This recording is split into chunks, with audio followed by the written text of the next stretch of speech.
பண்ருட்டி மக்களுக்கு புதிய train service கிடைச்சிருக்கு. ஆமா மக்களே, அது என்ன ட்ரெயின் கேட்டிங்கன்னா, மதுரையிலிருந்து தெலங்கானா மாநிலம் காச்சிகுடாவிற்கு செல்லும் சிறப்பு ரயிலுக்கு இரு மார்க்கத்திலும் பண்ருட்டி ரயில் நிலையத்தில் சவுத் சென்ட்ரல் ரயில்வேயால் நிறுத்தம் வழங்கப்பட்டுள்ளது.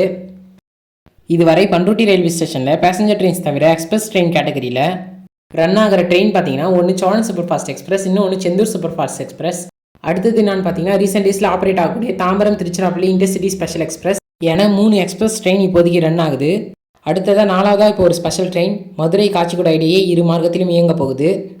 Train number 07191 Kacheguda Madurai special express வரும் ஆகஸ்ட் 18ஆம் தேதி முதல் பண்ருட்டி ரயில் நிலையத்தில் மாலை 4:43 மணிக்கு வந்து 1 நிமிடம் நின்று மாலை 4:44 மணிக்கு புறப்பட்டு மதுரையை நோக்கி இந்த சிறப்பு ரயிலானது செல்லும். மறுமார்க்கத்தில் train number 07192 Madurai Kacheguda special express வரும் ஆகஸ்ட் 20ஆம் தேதி முதல் பண்ருட்டி ரயில் நிலையத்தில் மாலை 6:03 மணிக்கு வந்து 1 நிமிடம் நின்று மாலை 6:04 மணிக்கு புறப்பட்டு இந்த ரயிலானது காச்சிகுடா நோக்கி செல்லும். இந்த ஸ்பெஷல் ட்ரெயின் மூலிமா இனிமேல் பண்ருட்டி மக்கள் நேரடியாக திருவண்ணாமலை, காட்பாடி போன்ற பகுதிகளுக்கு செல்ல முடியும்.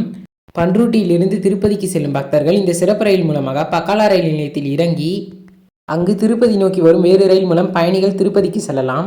இந்த ஸ்பெஷல் ட்ரெயின் சர்வீஸ் பண்ருட்டி மக்களுக்கு யூஸ்ஃபுல்லாகவும் பெனிஃபிஷியல் ஒன்னாகவும் இருக்க போகுது. இந்த ரயில் தகவல்களை தெரிந்து கொண்டு உங்கள் பயணத்தை மேற்கொள்ளுங்கள். இந்த வீடியோ இன்ஃபர்மேட்டிவாக இருந்ததுன்னா லைக் பண்ணுங்கள், ஷேர் பண்ணுங்கள், சேனலை மறக்காமல் சப்ஸ்கிரைப் பண்ணி பெல் ஐக்கான் ஆல்ல போட்டுருங்க. தேங்க்யூ.